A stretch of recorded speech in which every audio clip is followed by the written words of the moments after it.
जूही और जतिन की जिंदगी में आज सबसे बड़ी खुशी का दिन था, क्योंकि पूरे 2 साल तक अपने घर वालों को लव मैरिज के लिए मनाने के बाद फाइनली आज उनकी शादी हो रही थी। मनाली में उन्होंने डेस्टिनेशन वेडिंग प्लान की थी और सब कुछ उनके हिसाब से बहुत अच्छी तरह हो गया था। रात को सब लोग होटल में ही रुके थे, मगर शादी पूरी होने के बाद वो लोग रात को ही पैकिंग करके वहां से निकल जाना चाहते थे। अरे कितनी बार बोल चुकी हूँ तुम दोनों को कि सुबह चले जाना। पता है ना रात को गांव का वो रास्ता ठीक नहीं है। अरे माँ, क्या तुम भी? हम बस शादी करने के लिए इस गांव में आए हैं और तुम्हें तो पता ही है गांव के लोग अफवाह फैलाने में कितने आगे होते हैं। हम शहर वालों को डराने में ना जाने इनको क्या मजा आता है। हाँ मम्मी जी, ऐसा कुछ भी नहीं है। प्लीज़ आप टेंशन मत लो। और आपको तो पता ही है कल हमारी फ़्लाइट है। हम अभी यहाँ से नहीं निकलेंगे तो कल फ़्लाइट भी टाइम पर नहीं ले पाएंगे। वो जो भी हो बहू, लेकिन मैं इतनी रात को तुम दोनों को यहाँ से नहीं जाने दूंगी। फ़्लाइट तो दूसरी भी हो जाएगी, लेकिन अगर तुम दोनों को कुछ हो गया तो मैं क्या करूँगी? दीदी बिल्कुल ठीक कह रही हैं साहब। हम तो इस गांव में रहने वाले ही हैं। हमने तो शुरू से यहाँ का माहौल देखा है। कितने शहर के लोग आए जो हमारे मना करने के बावजूद भी उस रास्ते से निकलकर गांव के बाहर जाना चाहते थे। अपनी जिद की वजह से कोई भी नहीं बचा, इसीलिए वो रास्ता अब मशहूर हो चुका है। अब तो कोई शहर वाला भी रात के समय वहां से गुजरने की हिम्मत नहीं करता। समझा रही हूँ आपको, बात मान लोगे तो अच्छा होगा, वरना तो फिर आपके साथ जो होगा उसके जिम्मेदार तो आप खुद ही होंगे। अरे मुझे तो लगता है तुमने ही मेरी माँ को डराया है। अपनी ये फालतू की बातें बंद करो और अंदर जाओ। हमारी फ्लाइट है, हमें अभी निकलना ही होगा। जतिन की माँ और नौकरानी ने उन लोगों को रोकने की बहुत कोशिश की, लेकिन दोनों ही नहीं रुकते हैं और अपना सामान लेकर शादी वाली रात ही होटल से एयरपोर्ट के लिए निकल जाते हैं, क्योंकि वहीं से सुबह फ्लाइट लेकर उन्हें अपने हनीमून के लिए निकलना था। अरे मालकिन, अब क्या हो गया? जतिन भैया और जूही भाभी ने तो हमारी बात ही नहीं मानी। इतनी रात को उस भूतिया रास्ते पर जाने के लिए निकल गए। अब तो हम सब भगवान के आगे दुआ कर सकते हैं कि वो बस ठीक ठाक एयरपोर्ट पहुंच जाएं। जहां एक तरफ घर वाले परेशान हो रहे होते हैं, वहीं जतिन और जूही दोनों गांव के उस भूतिया रास्ते पर अपनी कार लेकर पहुंच जाते हैं और उस रास्ते के शुरू होते ही दोनों को अजीब सा सन्नाटा और बहुत तेज ठंडक महसूस होती है, जैसे अचानक से ही वो अपनी गाड़ी लेकर किसी बर्फीली जगह पर पहुंच गए हो। अरे यार जतिन, गाड़ी का एसी कम करो ना, मुझे ठंड लग रही है। तुमने तो गाड़ी को शिमला बना दिया है। अरे एसी तो बंद पड़ा है, पता नहीं क्यों अचानक से इस जगह आते ही ठंड इतनी ज़्यादा बढ़ गई है। लगता है गांव का इलाका है, इस वजह से ऐसा हो रहा है। ठंड को नज़रअंदाज कर जूही जल्दी से गाड़ी में गाने लगा लेती है। दोनों पति पत्नी गाने को एंजॉय करते हुए अपना रास्ता एंजॉय करने लगते हैं। तभी ड्राइविंग सीट पर बैठे जतिन को अचानक से सड़क के बीचों बीच सफ़ेद साड़ी पहने एक औरत खड़ी नजर आती है। अचानक अपनी आंखों के सामने उस औरत को देखकर जतिन हड़बड़ा जाता है और वो जल्दी से गाड़ी के ब्रेक लगा देता है। हाँ, अरे कैसे गाड़ी चला रहे हो तुम? एक्सीडेंट करवाना चाहते हो क्या? अभी मेरा सर जाकर डैशबोर्ड से टकरा जाता। कितनी मुश्किल से बची हूँ मैं। माफ करना जूही, लेकिन मैंने ये सब जानबूझकर नहीं किया। अभी बाहर एक औरत गाड़ी के सामने आ गई थी, उसकी वजह से ही मुझे ब्रेक लगाना पड़ा। क्या? कौन सी औरत? मुझे तो कोई भी औरत दिखाई नहीं दे रही। क्या जतिन, कहीं उन गांव वालों की बातों को तुमने सीरियस तो नहीं ले लिया? नहीं यार, तुम्हें तो पता है मैं इन सब अंधविश्वास में नहीं मानता, लेकिन पता नहीं मैंने सफ़ेद साड़ी में किसी औरत को तो देखा, तभी तो मैंने ब्रेक मारा, वरना मैं इस तरह अचानक ब्रेक क्यों लगाता। अरे बाबा, यहाँ दूर दूर तक कोई भी नहीं है। तुम औरत की बात कर रहे हो, मुझे तो यहाँ पर कोई जानवर भी नज़र नहीं आ रहा है। तुम गाड़ी चलाओ, वरना अगर ऐसे ही रुक रुक कर चलते रहे तो पक्का हमारी फ़्लाइट मिस हो जाएगी। जूही की बातों को सुनकर जतिन थोड़ा शांत होने की कोशिश करता है। जूही खिड़की से बाहर देख रही थी। मगर बाहर घने अंधेरे में उसे कुछ भी नजर नहीं आ रहा था। वो बहुत ज्यादा बोर हो रही थी, इसलिए गाड़ी में उसकी आंख लग गई। थोड़ी देर बाद उसकी आंख खुली तो उसने जतिन से कहा, जतिन यार, मुझे वॉशरूम जाना है। यार इतनी रात को तुम वॉशरूम जाओगी कहाँ पर? एक तो ये गांव के बीच का रास्ता है, ऊपर से आसपास कोई भी दिखाई नहीं दे रहा। पर मुझसे कंट्रोल नहीं हो रहा है, मुझे जाना है। तुम गाड़ी साइड पर लगा दो, मैं जंगल के रास्ते की तरफ चली जाऊंगी। अच्छा ठीक है, मैं साइड कहीं गाड़ी रोक देता हूँ, तुम उतर कर चली जाना। अब मगर ध्यान से जाना। हाँ बाबा, चिंता मत करो। इधर उधर देखते हुए जतिन कुछ दूरी पर अपनी गाड़ी रोक देता है। यहाँ थोड़ा ठीक लग रहा है, तुम जाओ, मैं तब तक तुम्हारा गाड़ी में इंतजार कर रहा हूँ। अरे तुम भी गाड़ी से बाहर निकलो ना, बाहर खड़े रहो, वैसे भी इतनी रात है, अंधेरा है। जूही के कहने पर जतिन भी गाड़ी से बाहर निकलता है और गाड़ी के साथ ही खड़ा हो जाता है। जूही अंधेरा में थोड़ा आगे चलती जाती है तो देखती है कि वहां पर वॉशरूम बनाया गया है। वो वॉशरूम जाती है और थोड़ी देर बाद वॉशरूम से बाहर निकलती है, पर तभी उसके कानों में किसी के पायल की छन छन की आवाज पड़ती है। यहाँ पर तो मेरे अलावा कोई भी नहीं है और मेरे तो पैरों में पायल भी नहीं है, फिर ये छन छन की आवाज़ कहाँ से आ रही है? लगता है मेरी तरह किसी और को भी वॉशरूम जाना होगा। खैर, मैं चलती हूँ। जूही बाहर जाने के लिए आगे बढ़ती है, तभी उसे फिर से वही पायलों की आवाज सुनाई देती है और उसे ऐसा लगता है जैसे अभी अभी उसके पीछे से कोई औरत गुजरी हो। वो पीछे मुड़कर देखती है मगर उसे वहां कोई भी नजर नहीं आता। जूही के माथे पर डर के पसीने की बूंदें साफ झलक रही थी। वो जल्दी जल्दी अपने कदम वहां से बढ़ाने लगती है। हे भगवान, यहाँ तो कोई भी नहीं है। लगता है मैं अभी सोकर उठी हूँ तो मुझे भ्रम हो रहा है। नींद में वही गांव वालों की बातें बार बार मेरे दिमाग में घूम रही थी। शायद इसी वजह से मेरे साथ ऐसा हो रहा है। जूही पीछे देखते हुए ये बोल ही रही होती है कि तभी उसे महसूस होता है कि जैसे उसके कंधे पर किसी ने अपना खुदरा सा हाथ रखा हो। डर से जूही के पैर वहीं जम गए। उसने हिम्मत करते हुए पीछे मुड़कर देखा तो उसके कंधे पर पेड़ की सूखी डाली गिर गई थी। ये देखकर वो थोड़ी शांत हुई और जल्दी से वहां से भागकर बाहर की तरफ आ गई। वो बहुत बुरी तरह घबराई हुई थी और उसका पूरा चेहरा पसीने से भीगा हुआ था। अरे जूही, क्या हो गया? तुम इतनी घबराई हुई क्यों हो और तुम्हें इतना पसीना क्यों आया हुआ है? जतिन कुछ अजीब है यहाँ पर। मुझे यहाँ पर अच्छा नहीं लग रहा। प्लीज़ चलो तुम यहाँ से। अरे बाबा, लेकिन हुआ क्या? कुछ बताओ तो सही। अरे अभी ये सब पूछने का समय नहीं है, प्लीज़ जल्दी निकलो यहाँ से। जूही जल्दी से जतिन के साथ जाकर कार में बैठ जाती है। जतिन ड्राइविंग करनी शुरू करता है। तभी थोड़ी देर बाद उसकी नज़र जूही पर पड़ती है। जूही के बाल खुलकर उसके चेहरे पर गिरे हुए थे और वो एक टक बस सामने की तरफ ही घूरे जा रही थी। अरे जूही, कैसे बैठी हो? ठीक से बैठो ना।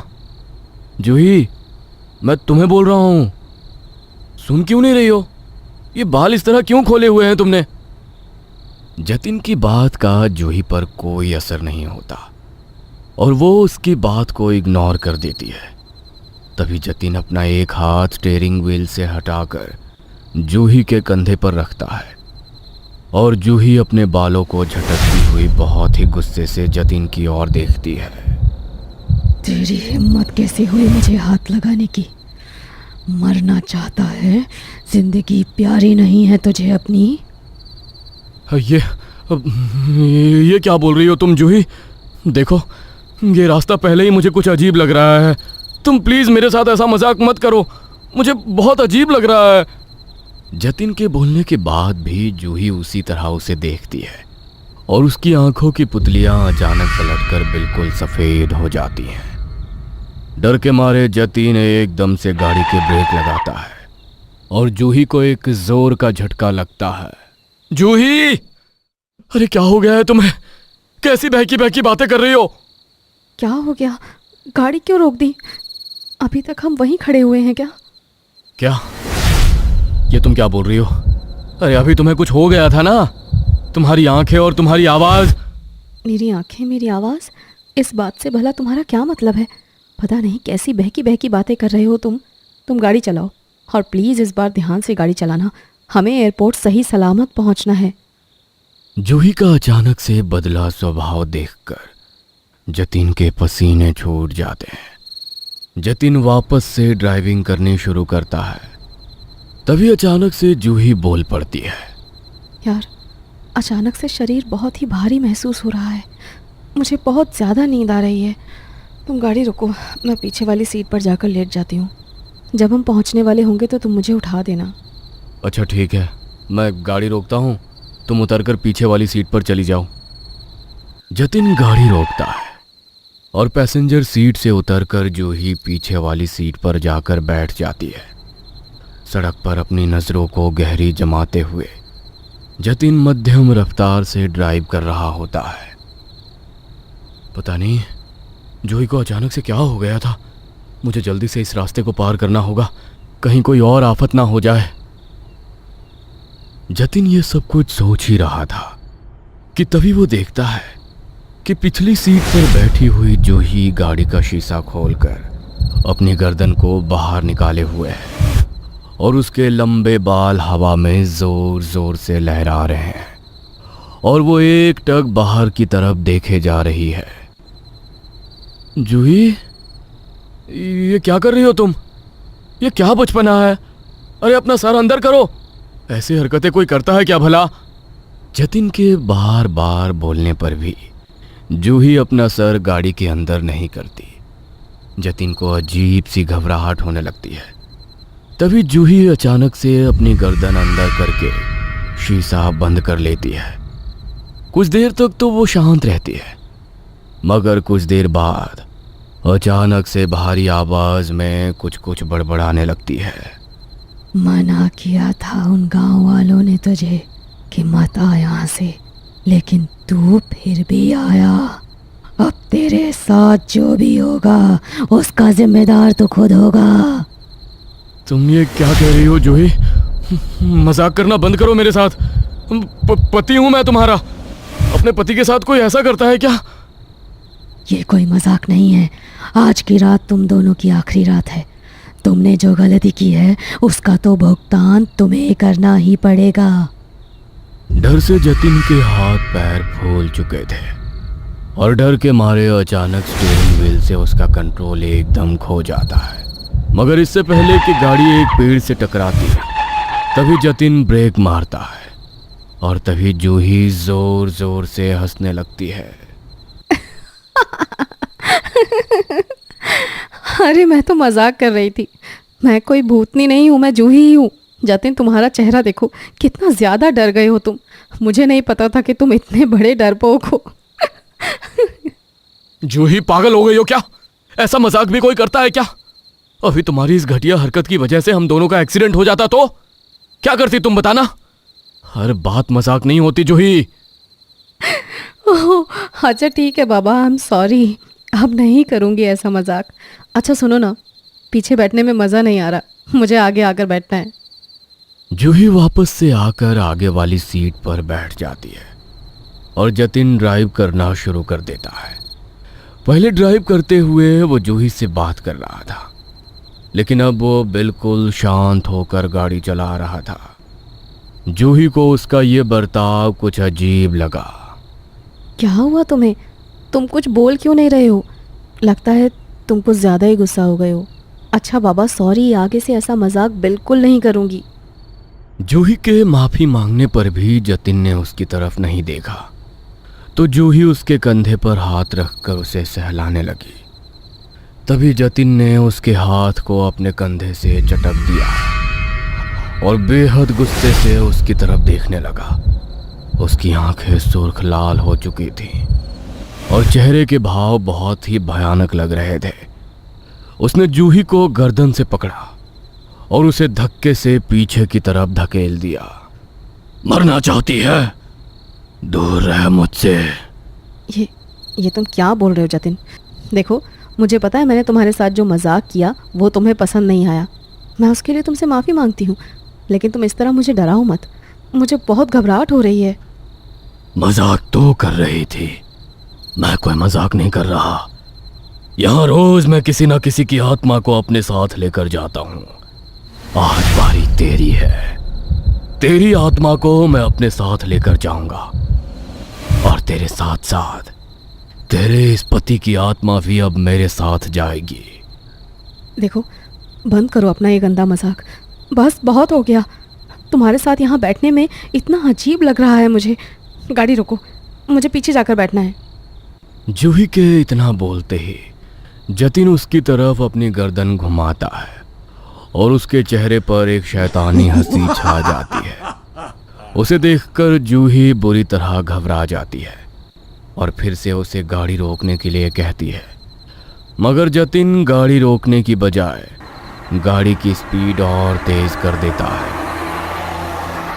तुम्हारा दिमाग खराब हो गया है क्या? आखिर तुम ये कर क्या रहे हो? गाड़ी की स्पीड को कंट्रोल करो वरना हमारा एक्सीडेंट हो जाएगा। वही तो मैं चाहता हूँ। इतना बोलकर जतिन भयानक तरीके से मुस्कुराता है। तभी जूही की नजर अचानक से गाड़ी में लगे मिरर पर पड़ती है। मिरर में देखते ही जूही के होश उड़ जाते हैं और वो बुरी तरह कांपने लगती है। मिरर में जतिन का चेहरा दिख रहा था, लेकिन बेहद भयानक और जला हुआ। उसे देखकर जूही की आवाज उसके हलक में ही अटक जाती है। इससे पहले कि जूही कुछ कर पाती, तभी जतिन गाड़ी रोक देता है और जैसे ही वो जूही की तरफ देखता है तो जूही डर के मारे बुरी तरीके से कांप उठती है।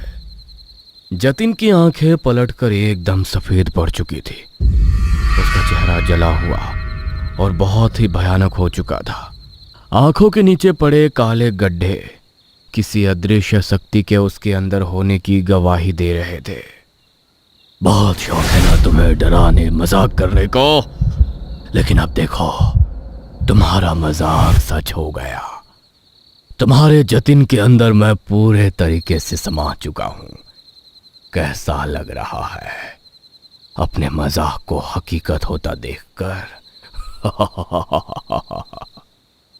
अपनी आंखों के सामने ये सब देखकर जूही की आत्मा सिहर उठती है। इससे पहले कि वो खुद को बचाने के लिए कुछ कर पाती, जतिन अपने दोनों हाथों से जूही की गर्दन को पकड़कर एक ही झटके में बुरी तरह मरोड़ देता है और एक चीख के साथ जूही बिल्कुल शांत हो जाती है। उसे देखकर जतिन जोर से हंसता है और गाड़ी चलाने लगता है और गाड़ी सीधे सामने की पेड़ से जाकर टकराती है। एक्सीडेंट इतना भयानक था कि मौके पर ही जतिन की भी मौत हो जाती है और एक काली परछाई उसके अंदर से निकलकर उस डरावने रास्ते पर कहीं खो जाती है। अगली सुबह गाड़ी को देखकर आसपास के लोग वहां इकट्ठा होते हैं। पुलिस जतिन के घर वालों को इन्फॉर्म करती है। कितना समझाया था मैंने इन दोनों को, लेकिन इन्होंने मेरी बात नहीं मानी।